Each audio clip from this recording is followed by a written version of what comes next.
The cold air was heavy with anticipation of the approaching holidays. But for one man, the season brought with it a deep-seated rage and desire for revenge. On the chill, frosty morning of December 22nd, Simmons maniacally drove to the local Walmart and purchased a deadly .22 caliber handgun. If you're a fan of the abnormal, ominous, and bewildering delivered in story format, I post 2 to 3 stories a week. First, see that like button, vaporize it, and don't forget to subscribe. Thank you.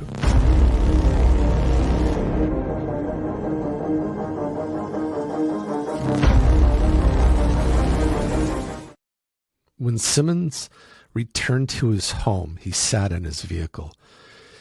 He was filled with anger. He was filled with revenge. He felt like everybody had betrayed him. He had already been planning this for over a week. He went inside.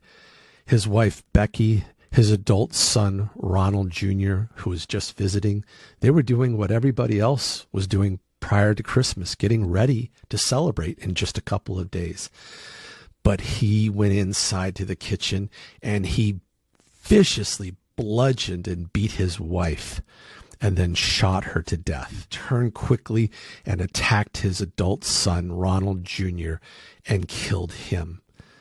Now, for a while, he just left their lifeless bodies laying where they had fallen. But within the hour, he turned his twisted focus to his 3-year-old daughter, Barbara. Simmons brutally strangled the innocent little girl and wrapped her body in a black, suffocating plastic trash bag. After the horrific carnage, Simmons simply just walked into the kitchen, opened the refrigerator, grabbed a beer, and guzzled it, as he often did. Simmons then heartlessly dumped all the bodies in a cesspit he had just forced his children to dig in the backyard several days prior. Now Simmons then sat back in his house and eagerly awaited the return of the other children. When the children finally arrived off the bus, now on their winter break, and they made it up the long, muddy drive and went into the home, Simmons was there waiting. He then falsely promised them presents. Even though Christmas was just a few days away, he was going to allow them to open presents early. But he stated he wanted to give them out one at a time. Now, earlier that day at school, Becky's 3rd grade teacher had asked everybody to write an essay about parents and children. And Becky wrote, "You have parents to watch over you so you can be safe." Simmons instructed the children to go to their individual rooms and wait. They did. And while they were in there, knowing that their name had to be called before they could come out, they were filled with anticipation and excitement. Christmas was just a few days away, but today, for some reason, they were going to get a present early. Simmons also knew that they wouldn't go against what he had just instructed. Simmons then first summoned 17-year-old Loretta, the eldest daughter, still living at home. Simmons guided Loretta out the back. He built up the anticipation and he took her towards the barrel, telling her that her present was in this barrel. Now, there was a lid on it, and Loretta confusingly and bewilderedly went over, and he said, "Open it up." And at the minute she opened it up, he grabbed her from behind, he shoved her face down into the water, and held her there until she drowned. Then Simmons methodically went back, and he called the other 3 children. Eddie, Mary Ann, Becky, were all murdered in a similar heinous manner, one at a time. Now, around noon on December 26th, the remaining members of the family began to arrive at the Simmons home for their planned Christmas visit with the family. The first to die were Simmons' son, Billy, and daughter-in-law, Renata, both shot as they walked in the door, in full view of their son, Trey. Now, Trey was next to be strangled and drowned, just like Barbara and the other small children had been. In less than just an hour later, Simmons' daughter, Sheila, and her husband, Dennis McNutley, arrived, along with the incestuous daughter Simmons had begotten with Sheila, Sylvia Gale, and the child Sheila and Dennis had together, Michael. But unbeknown to them, they were walking into a nightmare. As soon as they stepped foot inside the house, they were met with just a hail of bullets.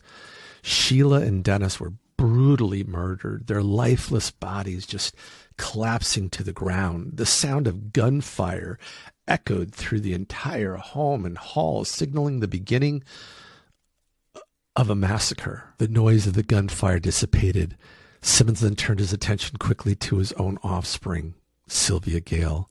He grabbed her, then strangled her with his bare hands, the life draining from her eyes as she grasped for air. He then turned next to his grandson, Michael, meeting the same gruesome fate as the others. The house was silent. It was now filled with the corpses of Simmons's family. The floors all slick with their blood, and yet the killing was not over. Simmons had this list of who he deemed responsible for all of his problems, and he was determined to see each and every one of them dead.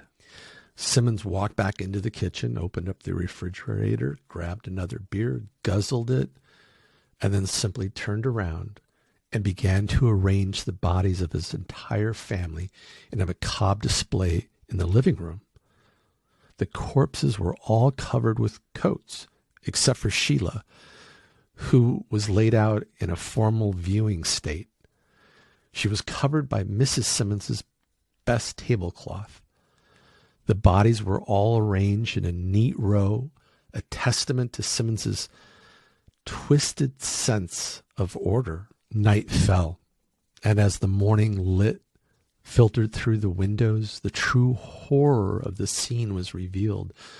The entire floor was slick with blood from Simmons's family, their lifeless eyes staring blankly at the ceiling. It was a scene straight out of a nightmare, and one that would haunt the memories of those who had to witness it and live in town for the rest of their lives.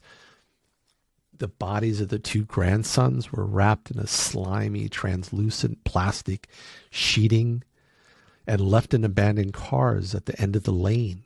Simmons soaked the bodies in a pungent, flammable liquid of kerosene, only explaining later that he believed it would mask the putrid smell of death and prevent attracting scavenger animals or nosy neighbors. As the sun set again on another day, the abandoned cars sat at the end of the lane, their macabre cargo hidden within. It was as if they were waiting for some sick, twisted fate to befall them, as if they were calling out to the darkness to claim them. But even in death, the grandsons did not find peace. Their bodies were left to rot, the plastic sheeting trapping in the stench of decay. It was a gruesome end, one that no child should ever have to endure. And yet, it was just the beginning of Simmons's reign of terror. He had a list of those he blamed for all his problems, and he was determined to see each and every one of those folks dead. With a cold, calculating determination, he set out on a rampage, shooting and killing anyone he saw fit. Simmons then got into his vehicle, headed off into town, and after indulging in a few drinks at a local bar, Simmons stumbled back home. In the evening on the 26th, he seemed oblivious to the gruesome scene that awaited him, the corpses of his family members lined up in the living room. Instead, Simmons settled in for the night, drinking beer and watching television as if nothing were amiss. He spent the next day and the following Sunday in the same manner, completely disconnected from the horrors he had just inflicted on his own family. As the days passed, the stench of death grew stronger, filling the air with its putrid aroma, but Simmons remained undaunted, continuing his binge of beer and television as if nothing was wrong. It was as if he had retreated into his own psychotic little world, one where he was the only inhabitant and the rules were his alone to make. He finally got in his vehicle and he drove into the nearby town of Russellville, Arkansas on Monday the 28th. And again, he had his .22 caliber pistol he had purchased days earlier at Walmart. Simmons was on another mission, a mission of revenge, and his mind consumed by a single-minded hatred for those he believed had wronged him.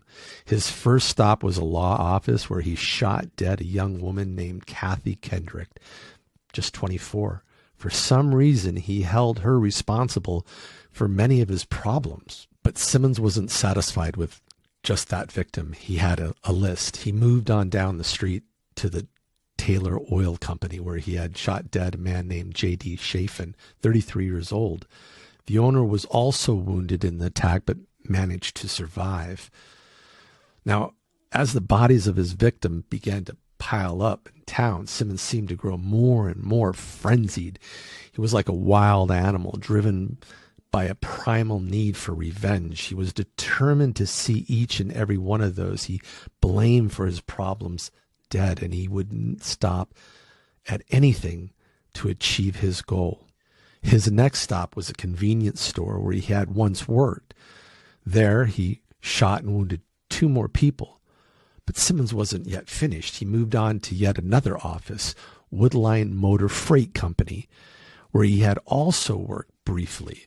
There, he marched up to the office manager, Joyce Butts, pulled out his snub-nosed revolver, and without hesitation, he aimed and fired, shooting her once in the head and once in the chest. Now, despite the serious nature of her wounds, Joyce managed to survive the attack. But Simmons wasn't finished yet.